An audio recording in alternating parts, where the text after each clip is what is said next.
Climate Law Matters. Interview with Sinead Murray, General Counsel at Ofgem, the energy regulator.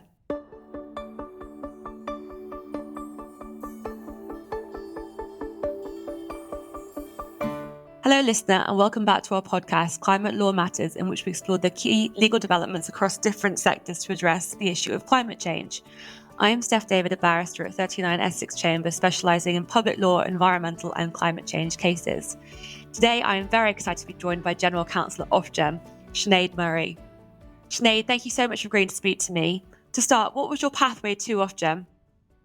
Hi, Steph, and thanks for having me. So I've been in government legal roles for more than 20 years. And prior to being at Ofgem, my role immediately before coming to Ofgem was in the Department for Business, Energy and Industrial Strategy.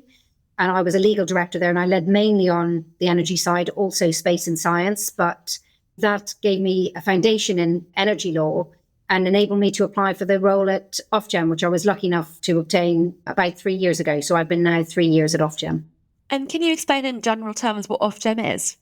Ofgem is the energy regulator for Great Britain, and we also administer environmental and social schemes on behalf of the UK government and some schemes on behalf of the Northern Irish government. So basically what that means is that we regulate and license companies that say transmit or supply gas or electricity to everybody's homes. And as I say, we also, what I mean by administering environmental and social schemes is that, for example, for some schemes, we might process grant applications or things like that and pay out those against those grant applications when we administer some of the environmental schemes. Sinead, can I ask you one follow-up question on that, which is in relation to the nature of those environmental schemes in terms of incentivising the move to a low-carbon economy? We administer a whole range of different schemes. So I'll give you one example, well, kind of two, because they're sort of overlapping schemes. So one scheme that we administer is called Eco4, is the latest one. And we also administer the Great British Insulation Scheme. And those schemes, for example, enable particularly people who are at risk of fuel poverty to have much more energy efficient homes. And that's just one example of what those schemes do, and is just one example of the type of schemes that we administer at Ofgem. And just in taking a step back, what is Ofgem's principal objective when undertaking its various functions? Ofgem's principal objective is kind of like an overlaying function across all of the powers that we exercise. And so it applies to most of our powers. And so basically what that says, or the key part of that principal objective, is that we are to act in the best interests of energy consumers, both existing and future consumers. And that's the key part. I can unpack that a little bit more, Steph, if you'd like. Please, yes, that would be great. So the legislation, our kind of governing legislation, also kind of specifically tells us what protecting the interests of energy consumers actually means. And so there are, again, three key elements of that. The first is that we help enable the Secretary of State deliver his net zero targets. The second is we protect security of supply. And the third relates to some designated regulatory functions that we have, primarily coming from assimilated EU law. There are lots of other things then in our legislation that kind of sit underneath that basically some things that we have to have regard to or take into account, as well as those key requirements that I've just mentioned. And some of those kind of have regard to duties can include the financeability of the licensees that we regulate. It's also to protect the interests, particularly of what we frame as vulnerable consumers. But that basically means people who live in rural areas, pensioners, people who have disabilities or chronic illness, but also people who have low incomes. And there are lots of other things. I won't go into all of the detail because I'm afraid we'll use up the whole podcast just talking about my principal objective. But those are the sorts of things that we have to have regard to. Picking up two of those points then, so meeting the net zero targets and protecting security of supply, what are Ofgem's main areas of work with those objectives in mind? In terms of enabling the Secretary of State to meet his net zero targets, as you might imagine, that as part of the principal objective, it cuts across many things that we do. Of course, for example, we regulate the network operators. So all of the companies that operate the infrastructure that's needed in order for energy to be delivered into our homes. Basically, in relation to those network companies, for example, we ask them to produce annual reports in relation to their environmental and sustainability obligations. We also fund a range of infrastructure which helps deliver net zero. A very small example, I don't know if it's small or not, but an example is that we funded the use of other kind of technology. So there's a particular gas called SF6, which is very high carbon emitter. And so we funded changes in relation to the use of that gas so that we could replace it with kind of lower carbon emitters and things like that. Just a single example, but you can see how our net zero duty really flows through everything that we do. You mentioned there in terms of other technology, so the SF6 point. I mean, are there any other technologies that Ofgem is focusing on as part of the energy transition? Of course, we've had a range of different functions, new functions given to Ofgem. For example, we are soon to be the regulator for carbon capture and storage, for example, and that's going to be a part of the energy transition. We will also regulate hydrogen transportation. There's a whole range of different things that we're going to do. You mentioned environmental schemes earlier, and you asked me for some examples in relation to those. You can see how those particular schemes help people reduce their carbon emissions in their homes, for example, and that again helps to contribute to net zero. I mean, it's interesting, really, the kind of two-pronged approach that's taken. On the one hand, it's kind of providing the regulatory framework for new technologies. On the other hand, it's incentivizing the market to shift to these low-carbon technologies. Just then, in terms of, obviously, in the Energy Act, a new body was established, so the National Energy System Operator. How does Ofgem sit alongside that body? NESO, as we all refer to it now, of course, using the acronym. So, of course, we work in partnership with NESO and alongside government. We have common objectives such as delivering net zero, and we absolutely work together to enable that. And for example, you may have seen NESO have just published the Clean Power 2030, their advice to government about how different pathways we may use to achieve their Clean Power 2030 target.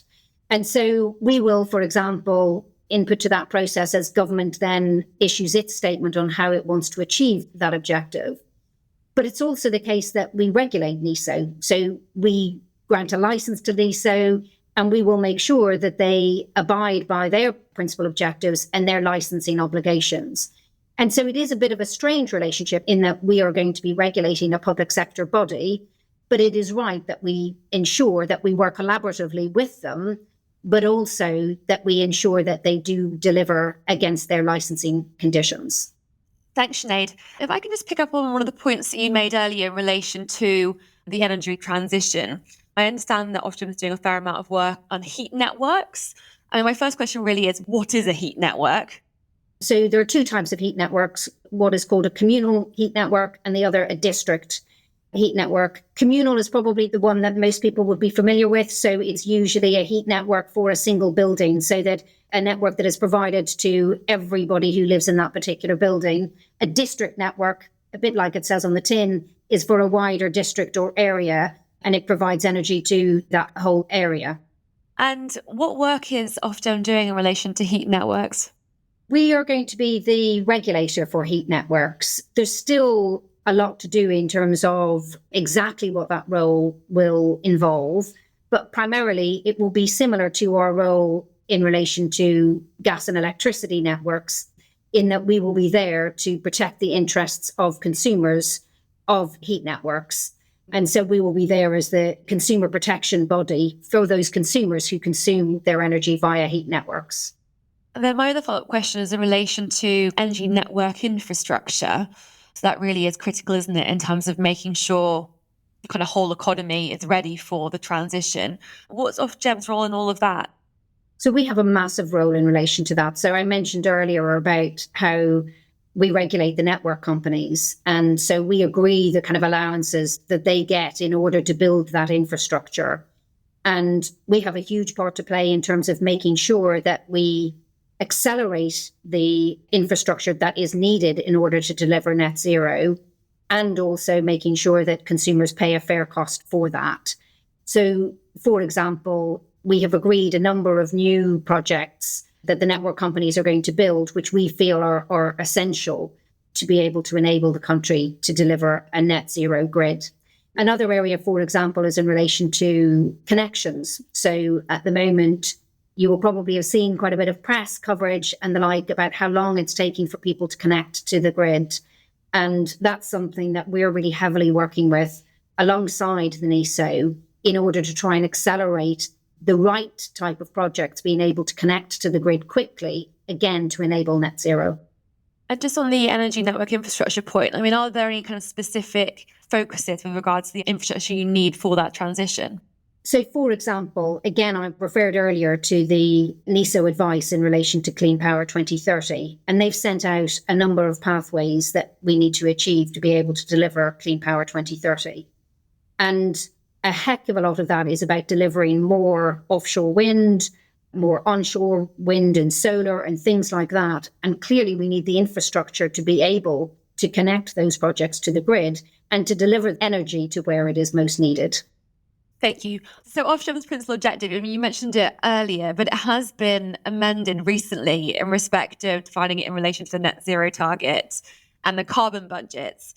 Do you think this will change how Ofgem operates and how effectively Ofgem can work towards the energy transition? Prior to that net zero duty, we had a duty in relation to reduction of greenhouse gases. So legally, I guess there isn't that much of a significant change, but it absolutely creates a real focus and a real opportunity for us to refocus in terms of delivering net zero and what that means. It also provides, I mentioned earlier about how we work together with the government, with NESO. And NESO, for example, has a very similar objective around enabling the delivery of net zero. And so that consistency between us and NESO, I think, again, just helps create a very concerted effort in terms of delivering net zero. What do you consider as the most exciting and or promising development in Ofgem's role? I think that the energy landscape is diversifying at a huge rate, and rightly so, given the challenges that we face. And Ofgem's functions have been changed quite significantly. We both referred earlier to the fact that we have received a whole wide range of new powers. And so I think that's really exciting that Ofgem is responsible for that full wide range of powers, whether it's carbon capture, whether it's infrastructure, whether it's heat networks, whatever it may be. And we're responsible for being able to protect the consumer interests across that really diverse landscape. So I think that's really quite exciting and quite an exciting place to be at the moment. Yes, absolutely. And I think it's also interesting that the consumer interest is defined as future consumers as well. I mean, it's quite rare that you have that almost sort of intergenerational element of a statutory obligation. So I think that is also quite exciting. What do you see as the greatest challenge? I would say that, as ever with opportunities, they quite often flip into the biggest challenges as well.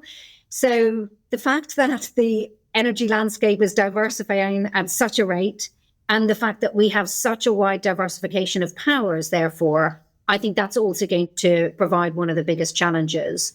The government has talked about streamlining regulatory objectives, and I think some sort of look at our principal objective and our other kind of wider sort of powers and things like that, and streamlining them so that we can really focus on the things that are of most important to consumers.